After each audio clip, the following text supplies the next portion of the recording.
In my previous life, my sister Maya and I both married into the prestigious Chun family on the same day.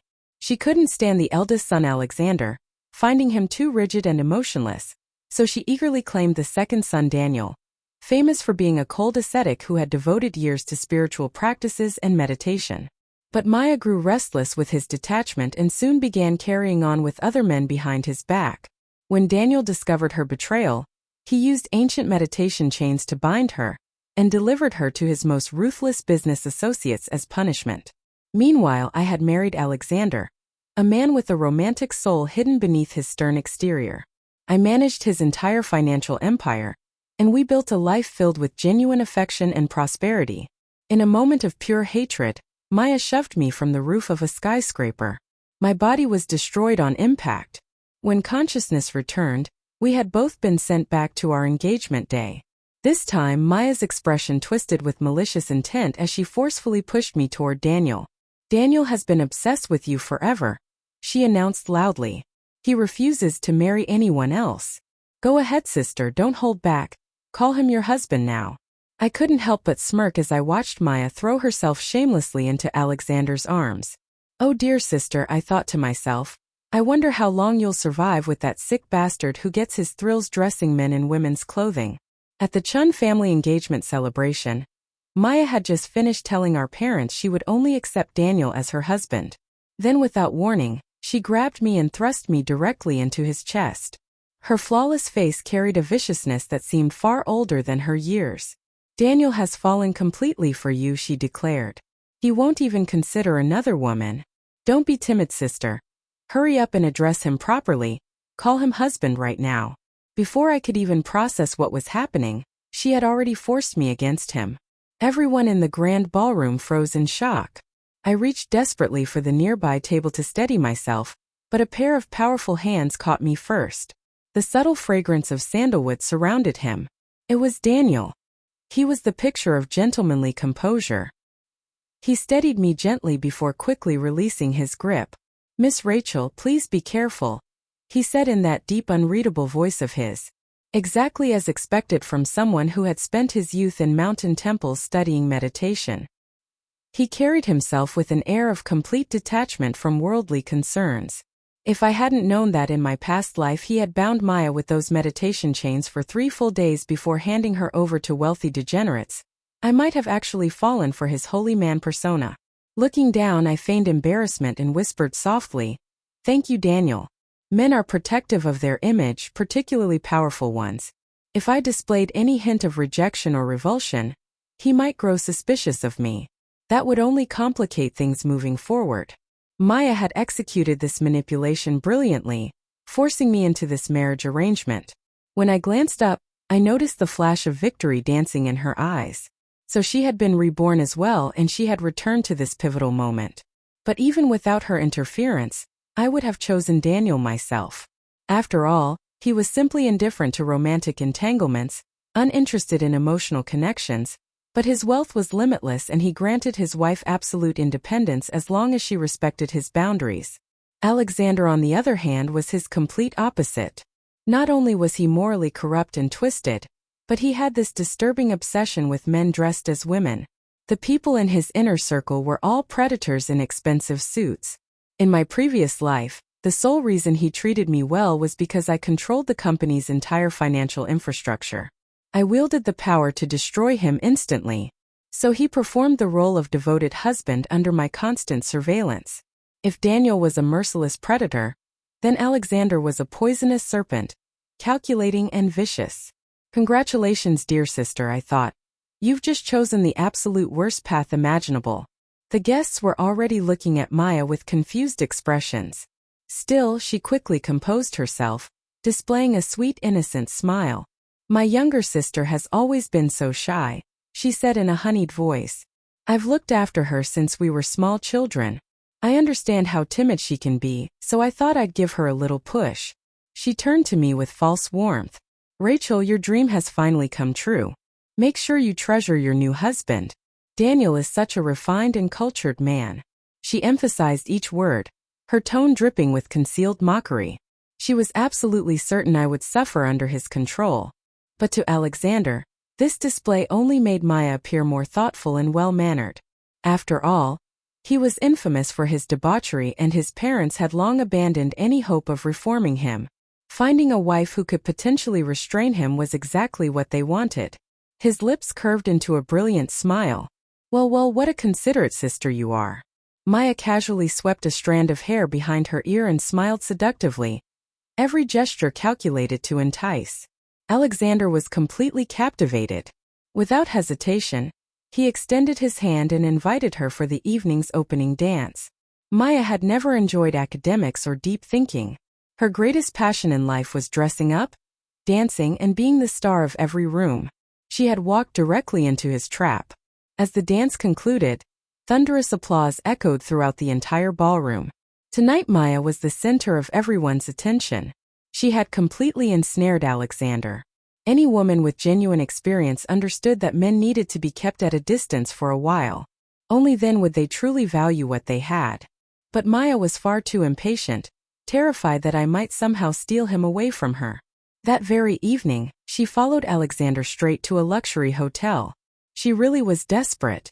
The following day, Maya called me on video chat, eager to parade her victory. She was wearing a silk negligee, her neck decorated with an enormous sapphire necklace. Love marks covered her skin. With a smug expression she said, "Rachel, isn't this necklace gorgeous? It's an exclusive piece from the auction, worth more than 30 million. Alexander was so gentle with me last night. A real man should be generous and attentive just like him. Of course, you're marrying into the Chun family too. But tradition states that the eldest son inherits everything. I will be Mrs. Chun, the future leader of Sterling Corporation, while you'll only receive some annual dividends from us. You were born 3 minutes after me, and that's why I'll always be above you. Now even in marriage I've won again. Sometimes you just have to accept fate." I let out a quiet laugh and responded, "Maya, don't you think you're celebrating just a bit prematurely? Everyone knows Alexander has more lovers than he can count. The moment you marry him, you'll be constantly dealing with mistresses number 3, 4, and 5 giving you endless headaches."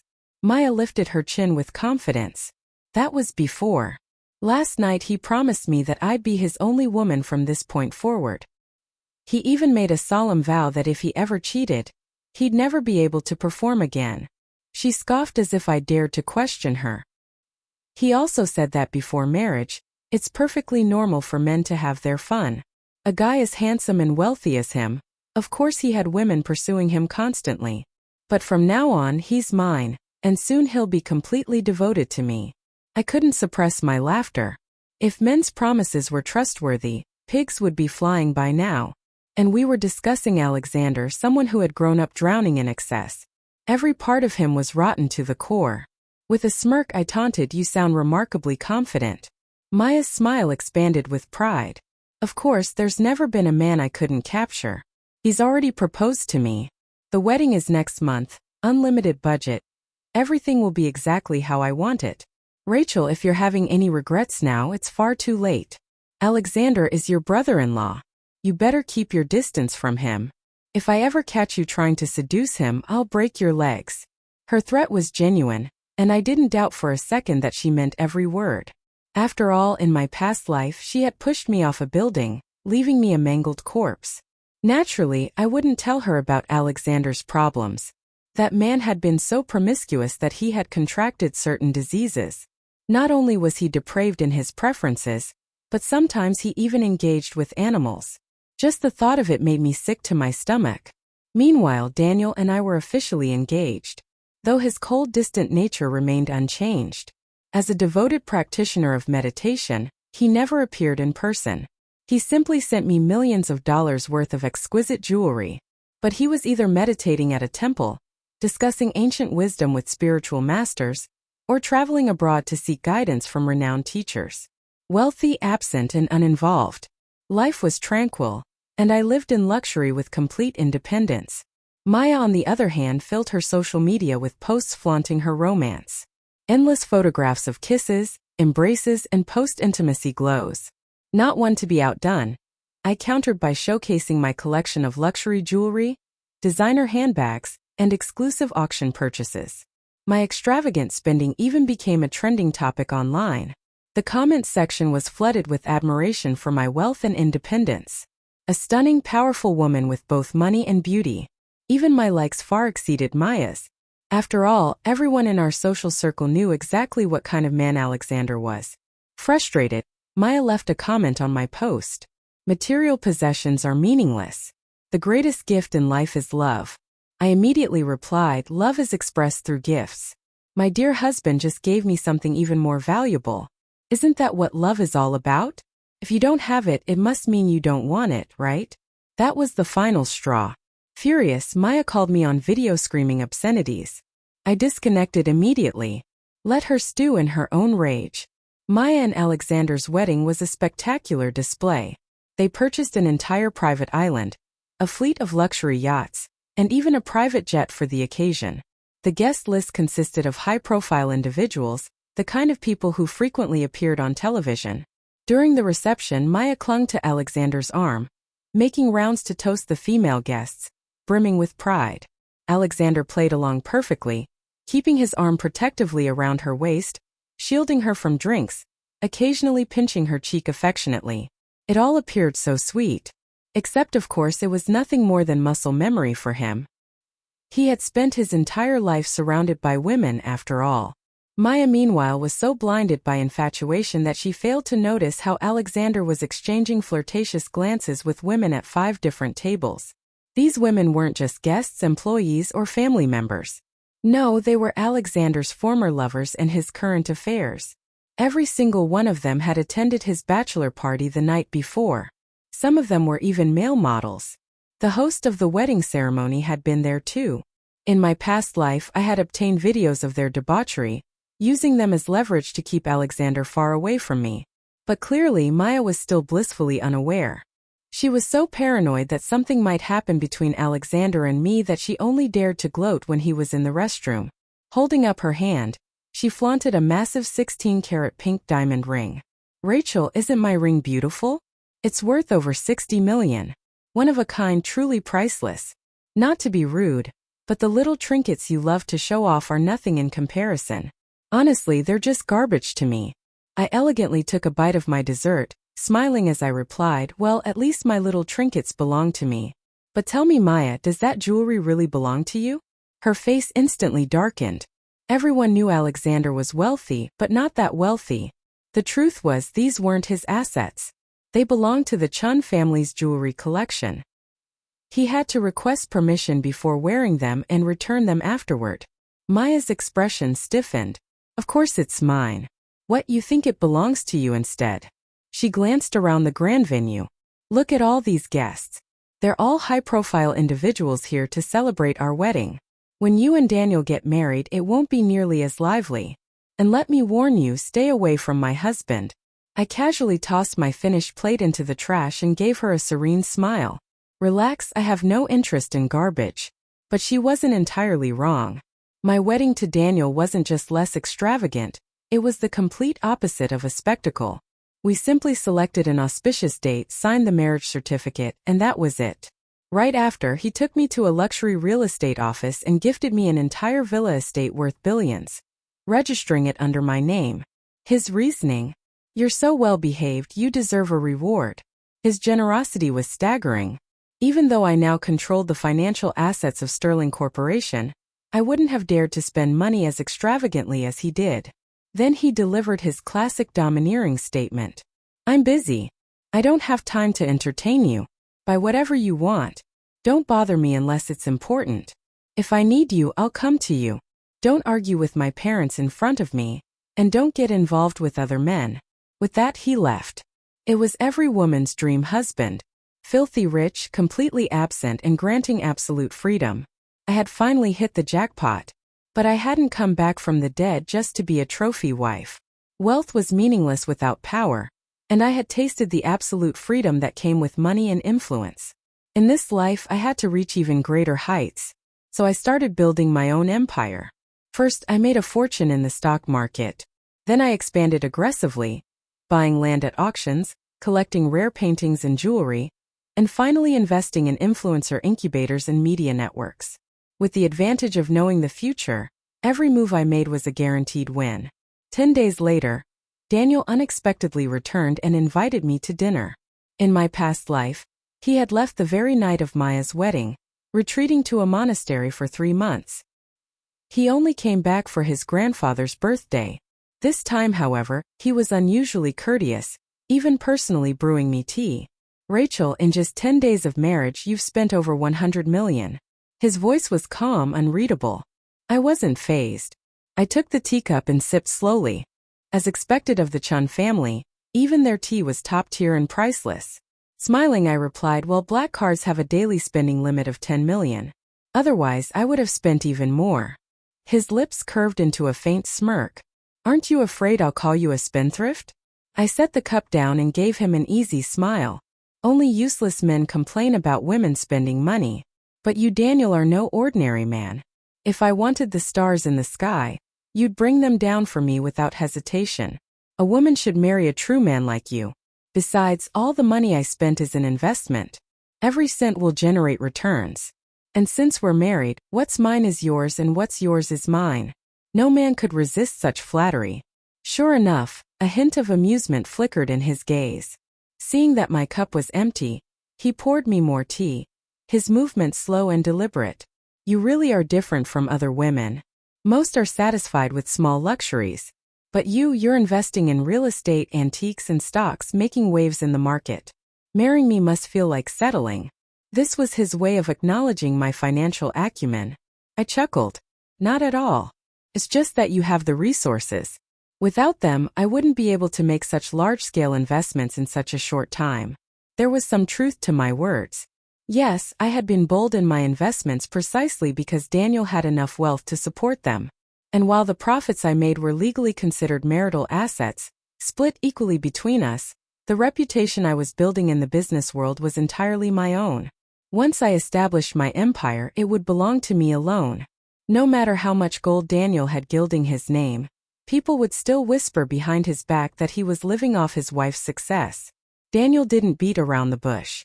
You can invest and start your own business however you like.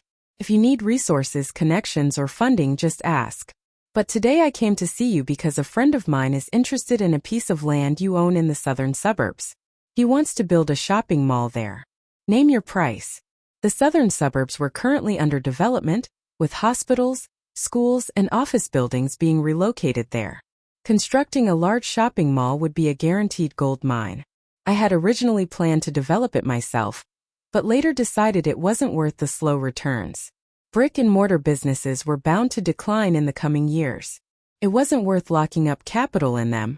I smiled and nodded graciously. We're family, aren't we? Your friend is my friend. Why talk about money? I'll have the land titles sent over first thing tomorrow.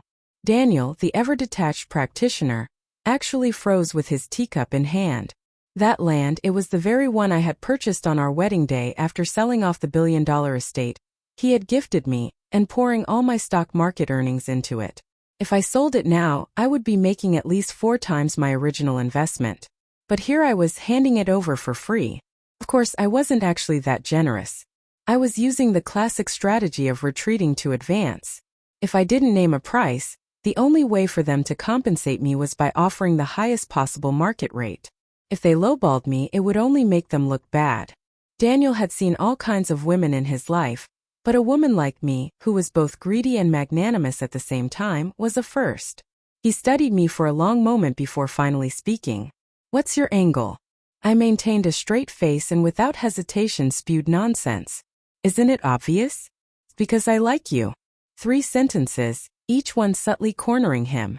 For the first time, his lips curved into a smile that was different from his usual polite smirk. There was something almost boyish about it. He raised an eyebrow and asked, amused, you expect me to believe that? Clearly he didn't. After all, he was smart enough to see through Maya's nonsense at the wedding. But this time I wasn't lying. I explained, you've met my parents. You know how they are, opportunistic and self-serving. Even if I hadn't married you, they would have sold me off to someone else for power and resources. You are objectively the best possible option I had. You prefer a quiet, detached lifestyle. I prefer to focus on business and making money. Our partnership is a win-win. Daniel chuckled, his clear eyes glinting with interest. For his entire life, he had been forced to stay in the background, told to be humble, to never overshadow his older brother. But I was different. Bold, ambitious, and unapologetically assertive. I was everything he had never dared to be. Before long, he started taking me to gatherings with his inner circle. Unlike Alexander's so-called elite social circle, young heirs who were nothing but spoiled trust fund brats indulging in vice, Daniel's circle consisted of true power players. These were the titans of industry, men whose time was so valuable that securing a dinner with them required booking months in advance. With my advantage of knowing the future, I quickly impressed them. Before long, I wasn't just discussing business deals with them, I was being invited to their private gatherings for tea. Powerful men admired strength in women just as much as women did in men. Daniel's attitude toward me changed drastically. He started personally pouring my tea, preparing my favorite snacks, and even handling negotiations for prime office space I had my eye on. He even took it upon himself to help me recruit top talent from the industry. His attentiveness was meticulous. On the grand opening day of my influencer incubator, Maya finally managed to win favor with Mrs. Chan, Alexander's mother. As a reward, she was handed control over Sterling Corporation's hotel and jewelry business. She was all over the news, hailed as the ideal wealthy wife, graceful, capable, and ambitious. But as both daughters-in-law of the Chun family, things had to be fair. So I was also assigned a business to manage, the worst one, the fashion division. How bad was it?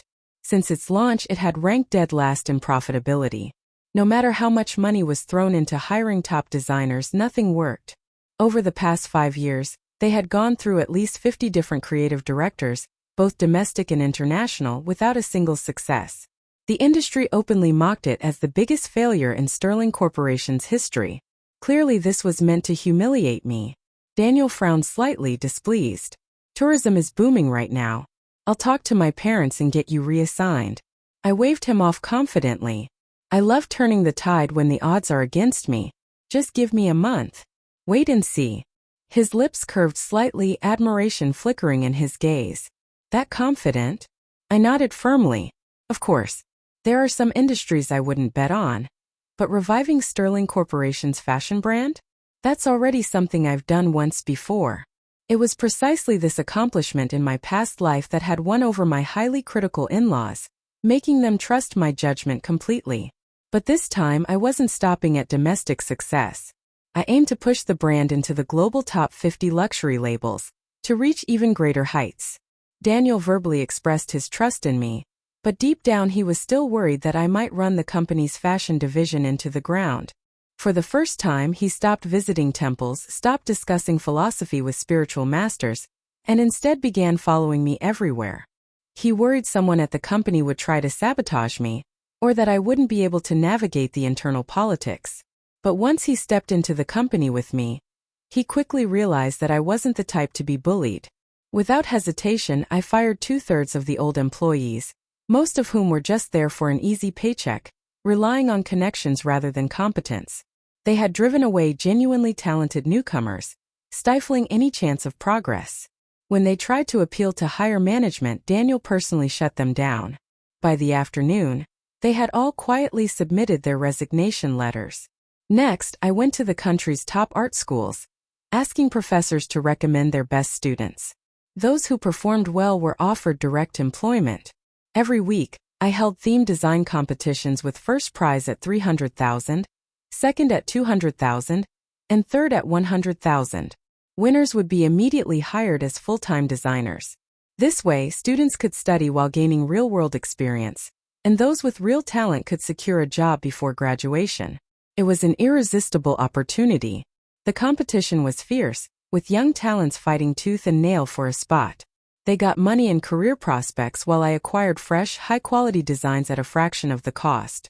At the same time, I launched a digital marketing campaign, gaining massive exposure. Finally, I held a fashion launch event, inviting industry leaders, socialites, and celebrities. No one dared to turn down an invitation from Sterling Corporation.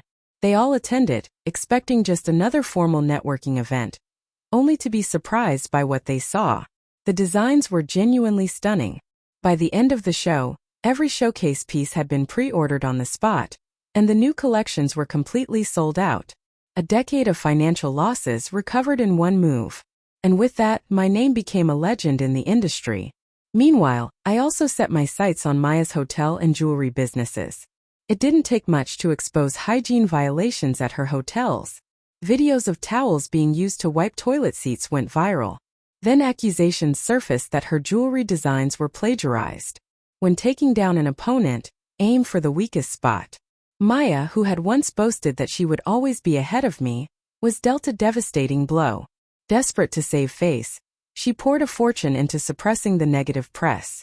But by then it was too late. People saw her for what she was, an incompetent fraud. Then came old Master Chen's birthday. It was a small family gathering, only 3 tables of relatives. In the past, Alexander had always been the star of these events, showered with praise and flattery as the heir apparent. But this time, when I arrived holding Daniel's arm, the dynamic shifted. Relatives who had once ignored him now stood to toast him, offering words of admiration. Of course, in such situations, I modestly credited Daniel for everything. Even old Master Chen himself offered Daniel a seat beside him, an unprecedented move. To me, these gestures were meaningless, just another superficial display. But for Daniel, who had never received such recognition before, it was monumental. That night, for the first time in his life, he drank in front of others. He got tipsy, and when we got home he seduced me. His usually cold and detached eyes were clouded with desire, his toned physique gleaming under the dim lights. He was surprisingly eager and enticing. I was no innocent girl, and a man like this, it would be a waste not to enjoy him. That night, Daniel, who had once lived like a celibate monk, was thoroughly broken in. After getting a taste, he became insatiable. He clung to me constantly at night, and even sneaking in moments during the day. And he became even more generous. First, he gifted me high-end jewelry and real estate. Then he transferred 5% of Sterling Corporation's shares to me. It might seem small, but those 5% shares brought in tens of millions in annual dividends. And more importantly, they secured me a seat on the board of directors. Maya, she didn't get anything. After her business failures, she was removed from key positions and reassigned to minor irrelevant projects, nothing more than a glorified retirement plan. When we crossed paths in the office, I could see the bitterness in her gaze, the barely restrained envy. But since Daniel was always by my side, she couldn't lash out directly. Instead, she resorted to texting me. Maya sent a video call request. I picked up unimpressed. Rachel, her voice was low, seething with resentment. You must be feeling pretty smug right now. Maya sneered through the video call. Everyone's praising you, saying you're so capable, so amazing. I chuckled lightly, my voice calm and deliberate. And why shouldn't I be? A brand that was irrelevant for 10 years became a sensation overnight the moment I took over. I've been featured in magazines and newspapers, hailed as the most legendary rising star in fashion. Is there a problem with that? Maya's face turned red with fury. She snapped, you just got lucky. What's there to be so proud of? If I had taken over that project, I would have done it even better. And even if you did succeed, so what? At the end of the day, my husband is the one inheriting the company. I am the rightful Mrs. Chen. You and your husband's dividends still have to pass through our hands. Once Alexander inherits Sterling Corporation, the first thing I'll do is kick you out. Just wait and see. I smirked, my tone laced with mockery. Kick me out? And how exactly do you plan on doing that? I own 5% of the company's shares now. You'd better pray my dear husband stays as passive and indifferent as always. Otherwise, Sterling Corporation might just end up with a new master. With that, I hung up the call, leaving Maya seething with frustration and drowning in the realization that she was facing a threat she had never anticipated. From that moment on, she became obsessed with pushing Alexander to work harder, pressuring him into new investments and projects, urging him to prove himself. Unfortunately for her, Alexander had spent his entire life indulging in luxury and debauchery. He wasn't built for hard work. The more she pushed, the more he resented her. Sure enough, at the next family gathering, Alexander, usually composed and gentlemanly in public, lost his temper at Maya in front of everyone. His voice was sharp, his words dripping with disdain. Can you just shut the hell up already? You keep comparing me to Daniel. If you think he's so amazing, why didn't you just marry him instead? And you have the audacity to criticize me? If you had even half the intelligence of my sister-in-law, maybe you wouldn't have run the hotel business into the ground. Marrying you was the worst damn luck of my life." His furious outburst silenced the entire room. All eyes turned toward them. Maya, who had been spoiled and coddled her whole life, had never experienced such public humiliation before. Her face turned bright red, her voice trembling with grievance. "I did all of this for you. You're the eldest son. You're supposed to take on more responsibility. And the hotel's failure isn't just my fault. I asked for your help, but you were always too busy to care." Excuses. She was an expert at playing the victim, at twisting the narrative to absolve herself of blame. But unfortunately for her, Alexander had grown up surrounded by women his whole life. He had seen every manipulative trick in the book, and he had long since lost patience for them. "Cut the damn act," he spat, his face twisted in disgust. "I've put up with this nonsense for too long." With that, he turned and stormed off, leaving Maya humiliated, surrounded by whispers and judgmental stares. But I wasn't done yet. That very night, I made arrangements for Alexander's true love to make a grand entrance. A stunning beauty from Thailand, one of the most famous transgender women in the industry, gorgeous with an impeccable figure, and most importantly, someone who knew exactly how to play the game. The moment I saw the footage from my private investigator, I only managed to stomach 0.01 seconds of it before shutting it off. It was vile. I anonymously forwarded the video to Maya, along with the name of the bar and the private suite number.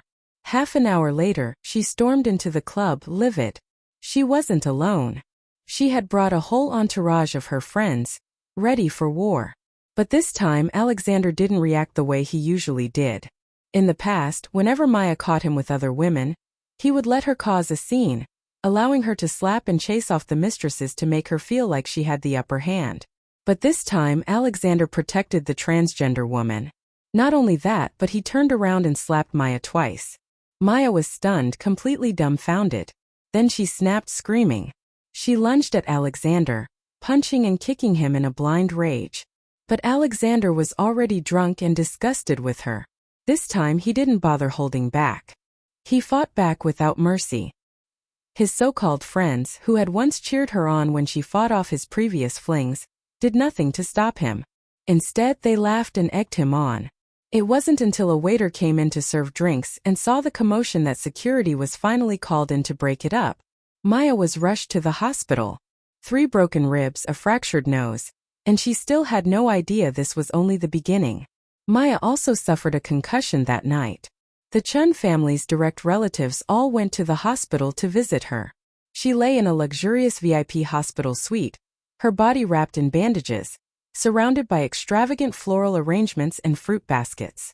She basked in the attention, enjoying the lavish display of sympathy as everyone comforted her, calling her a victim and scolding Alexander for being too brutal. They demanded that he apologize.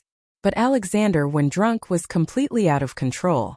Not only did he refuse to apologize, but he cursed loudly. "She deserved to get hit. She throws tantrums at home every damn day. And now she's trying to control me even outside. She's just a shameless woman who doesn't know her place." Old Master Chun was so enraged that he slapped Alexander twice on the spot. "You worthless scum. If you keep this up, you're no son of mine."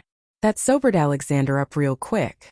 His lifelong dream had been to inherit Sterling Corporation. Realizing the severity of the situation, he immediately bowed his head and apologized profusely.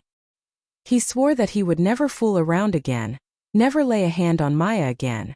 To prove his sincerity, he even promised to gift her a private estate worth over 60 million. This was all Maya needed to hear. Her anger dissipated instantly, and she softened her stance, acting as if she had only lashed out because she loved him too much. And just like that, they made up. A scumbag and a fool, truly a match made in heaven. After the commotion, Maya specifically asked me to stay behind. She gave me a condescending smile and said, "Sisters fight, couples fight, it's all normal.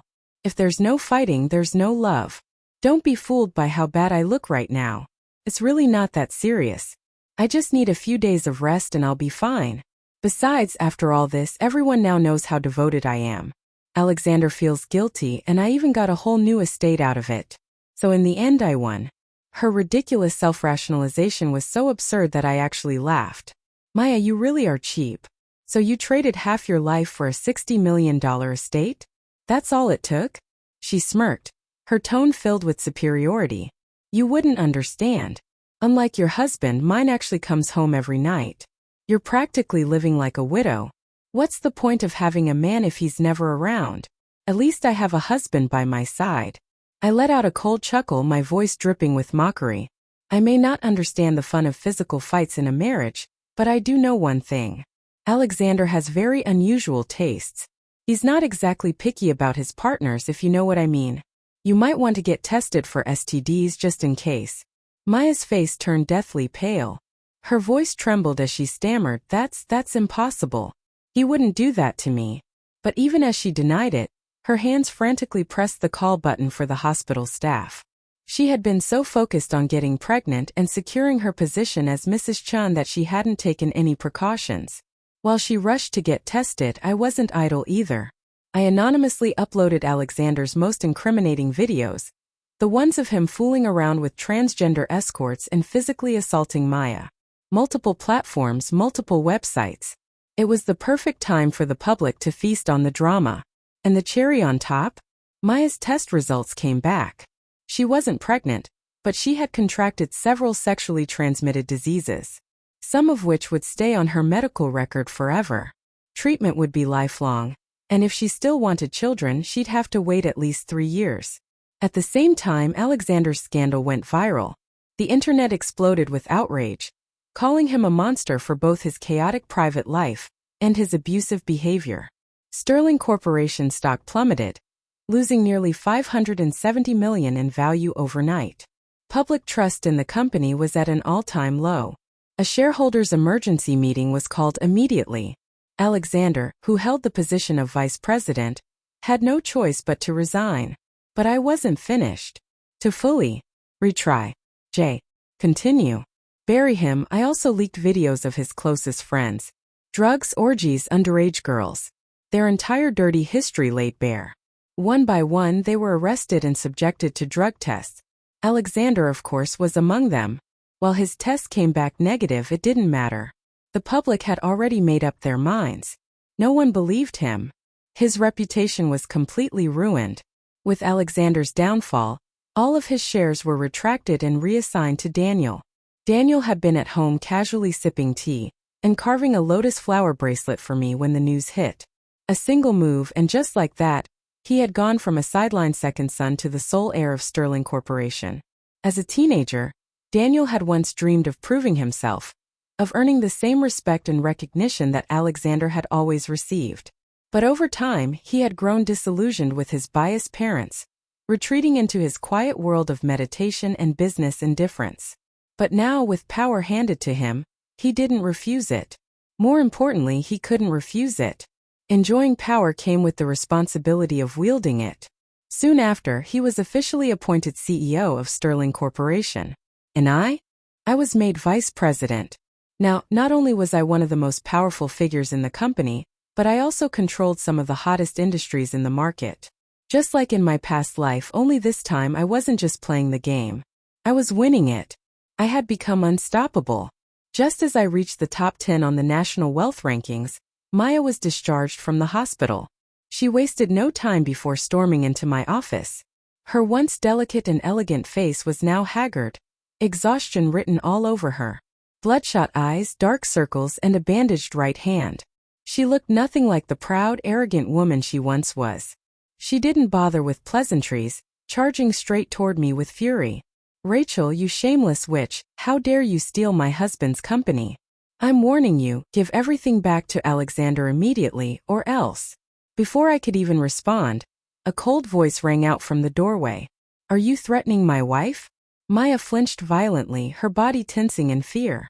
She turned around, and the moment she saw Daniel standing there, a chill ran down her spine. The memories of his methods from our past life still haunted her. She swallowed nervously, forcing an ingratiating smile. You misunderstand, Daniel, she stammered. I was just joking with my sister. We grew up talking like this. It's just a habit. She's my own sister. I care about her deeply. Daniel let out a cold scoff, his gaze sharp and piercing. "You'd better hope that's true." With that, he walked over to me, pulling out a lotus seed bracelet he had spent over a month carving by hand. Gently he slipped it onto my wrist. "Rachel, I took this to the temple for a blessing. It's been consecrated. It'll protect you from harm," he said softly. His long slender fingers bore the marks of countless small cuts from carving the delicate beads. His sincerity was plain to see. His amber eyes were filled with warmth, his voice unusually gentle. The scene deeply unsettled Maya. Her pupils shrank, her expression shifting from disbelief to seething jealousy. In our past life, she had desperately wanted his love, but all she had gotten in return was torture and suffering. Biting her lip hard enough to draw blood, she forced herself to suppress her rage. She shot me one last venomous glare before turning and storming out. I knew what she was planning. She was going to retaliate.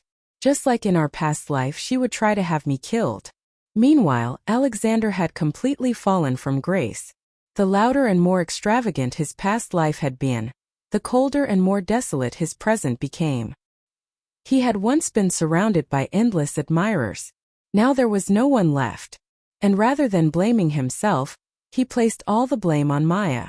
In his mind, if she hadn't chased him down that night, if she hadn't caused a scene, he never would have been caught on video.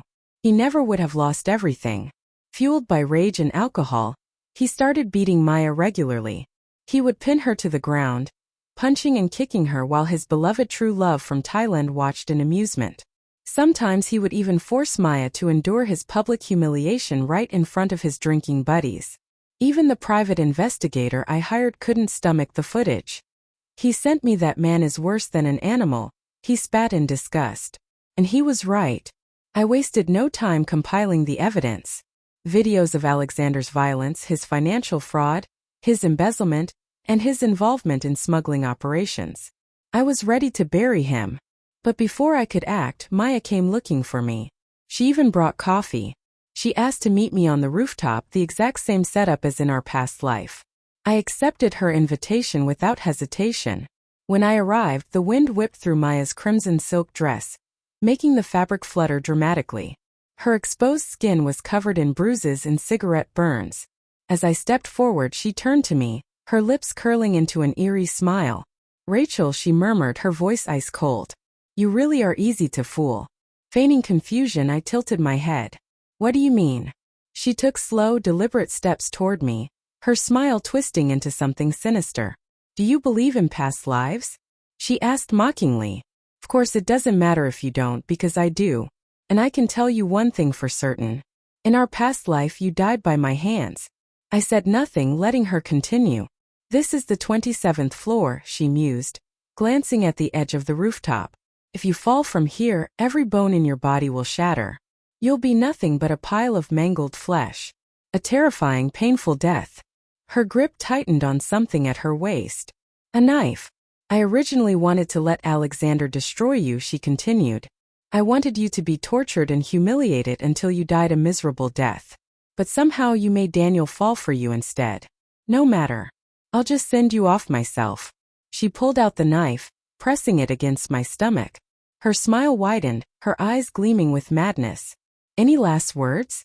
she sneered. "If I'm in a good mood, maybe I'll grant you a final wish." I let out a soft chuckle. "Since we're being so honest, let me tell you a little secret too." Maya's eyes narrowed. "What secret?" I leaned in slightly, my voice a whisper of amusement. "I've always known Alexander was nothing but a pathetic, diseased piece of trash. I knew he was incompetent. I knew he had STDs. Because, dear sister, I was reborn too." Her eyes widened in shock. "You? But that's not the best part," I continued smoothly. "The real reason I came here tonight is because this time, you get to experience what it's like to fall to your death." With that, I lunged forward, shoving her. Panic-stricken, Maya instinctively thrust the knife at me in desperation. And in that split second, the rooftop door burst open. Armed police officers swarmed in, their guns drawn. "Drop the weapon," one of them barked. Maya froze, her entire body trembling. I smiled, lowering my voice so only she could hear. "My dear sister," I whispered, my tone dripping with mockery. "Did you really think I'd let you die so easily? That would be far too merciful." It was only then that she realized she had walked straight into my trap. In a last desperate attempt, Maya tried to grab me and drag me down with her. But the police were faster.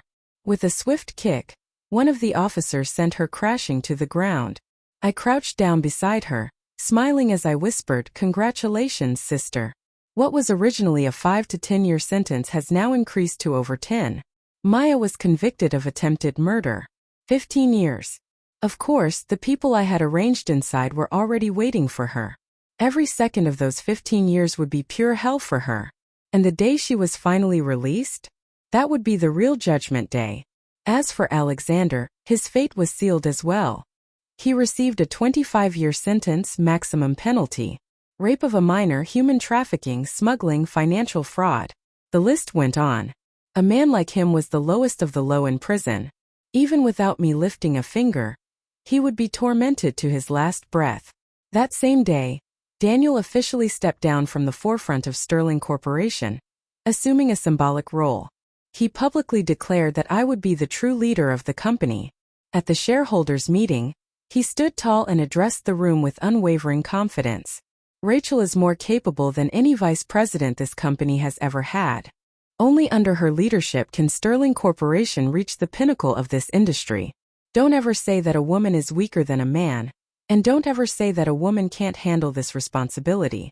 I dare say that not a single person here, not even myself, is more qualified than her." He swept his gaze across the silent boardroom. "Understand this clearly. We need her as our CEO. She does not need us." A long moment of silence followed. Then Daniel personally stepped forward, opened the door, and invited me inside. One by one, the board members stood up, bowing their heads in respect. "Good afternoon, President Rachel." I took my seat at the head of the table, a smile playing on my lips. "Shall we begin the meeting?" Under my leadership, Sterling Corporation didn't just regain its former glory. It soared to the top of the industry. Every sector I invested in flourished, becoming a benchmark for business success. The name Rachel Chun became synonymous with power, wealth, and dominance. Daniel, true to his word, remained in the background, allowing me to take full control. He continued his peaceful, reserved lifestyle, occasionally attending industry events when necessary. But behind closed doors, he was anything but distant. With each passing day, he grew more possessive, indulging in his newfound addiction. Me. As for Maya, prison shattered her. Gone was the arrogant woman who once boasted about her status. Years of torment broke her spirit. And when she was finally released, she was nothing but a shell of her former self. The moment she stepped outside, reporters swarmed her, ready to broadcast her disgrace to the world. But she never made it far. That same night, she disappeared, vanishing without a trace. Rumors spread. Some said she fled the country in shame. Others claimed she was taken care of by the very people she had wronged. I never bothered to find out. Alexander? He never lasted. Within a few years, his body was found lifeless in his cell. Cause of death unknown. No one mourned him. No one cared. And me? I stood at the peak, looking down at the empire I had built. The revenge I sought was complete. The power I desired was in my grasp. And the man I once thought untouchable, the cold, distant Daniel Chun, now belonged to me entirely. He leaned in one evening, his deep amber eyes locked onto mine, voice low and magnetic. "Rachel," he murmured, tracing a finger along my wrist where the lotus seed bracelet still rested. "You have everything now. Power, wealth, respect. Tell me, what's next?" I smiled, slow and knowing. "The world," I whispered. And with that, I sealed my fate as the woman who had it all. If you enjoyed this story of revenge and redemption, don't forget to like, subscribe, and hit that notification bell, so you never miss another tale of justice served cold. Drop a comment below telling me what you would have done differently if you were reborn. Would you choose the cold CEO or the twisted heir? Let me know, and I'll see you in the next story.